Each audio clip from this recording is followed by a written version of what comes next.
से मैं देख रहा था जगह जगह भारतीय जनता पार्टी के कार्यकर्ताओं को और जनता जनार्दन को इस सभा में आने से रोका जा रहा था। लेकिन जब मुझे कार्यकर्ताओं ने कहा कि यहां तो अभी सभा में भीड़ ही नहीं हो पाएगी, मैंने कहा चिंता मत करिए, मेरे पहुंचते ही भारतीय जनता पार्टी का बहादुर कार्यकर्ता सारे बंधनों को तोड़ करके सभा स्थल पर पहुंचेगा और आज एक बार फिर से आपने साबित कर दिया है हर प्रकार के अन्याय और अत्याचार के खिलाफ आप लोग लड़ते हुए अपनी मंजिल को प्राप्त करेंगे, इसमें कोई संदेह नहीं होना चाहिए। और आज ये सभा उस रूप में यहां पर प्रारंभ हो रही है। भाइयों बहनों, मुझे आश्चर्य होता है, ममता दीदी जय श्री राम के नारे से बहुत चिढ़ती है और जब मैं यहां पे आया तो मेरा अभिवादन जय श्री राम कहकर के सभी लोगों ने किया।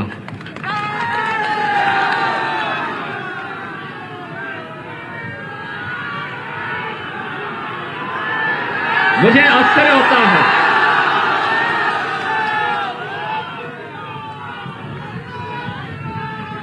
वैसे एक परिवर्तन तो हुआ है। 2014 के पहले इस देश के अंदर एक ऐसी पीढ़ी, एक ऐसी नस्ल पैदा हो गई थी बड़ी संख्या में, जो मंदिरों में जाने को ये मानते थे कि उनके सेकुलरिज्म इससे खतरे में पड़ जाएगा। लेकिन आज मैं देख रहा हूं ममता दीदी भी अब मंदिर में जाकर के चंडी पाठ कर रही है। ये परिवर्तन है ना, ये है नया भारत।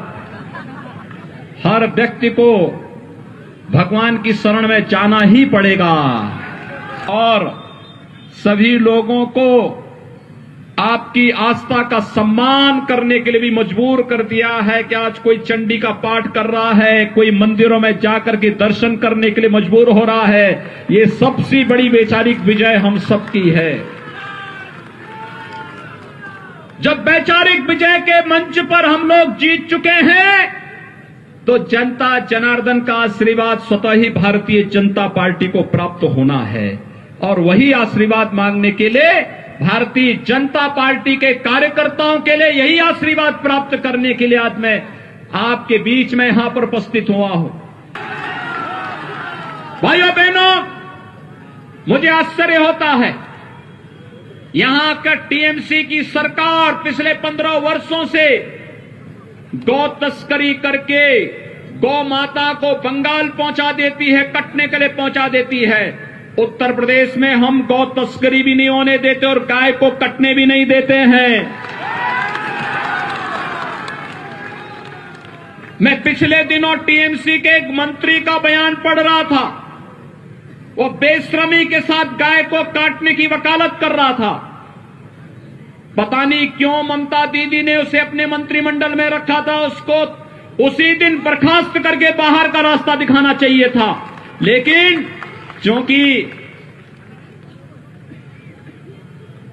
उनकी नेता स्वयं ही इस बात के लिए उनको प्रश्रय देती है, यहां पर अवैध घुसपैठ के कारण पश्चिमी बंगाल में और खासतौर पर इस सीमावर्ती क्षेत्रों में यहां के गरीबों का राशन अवैध रूप से घुसपैठ करने वाले लोग खा जाते हैं और यहां का गरीब देखता ही रह जाता, उसको सुविधा का लाभ नहीं मिल पाता है।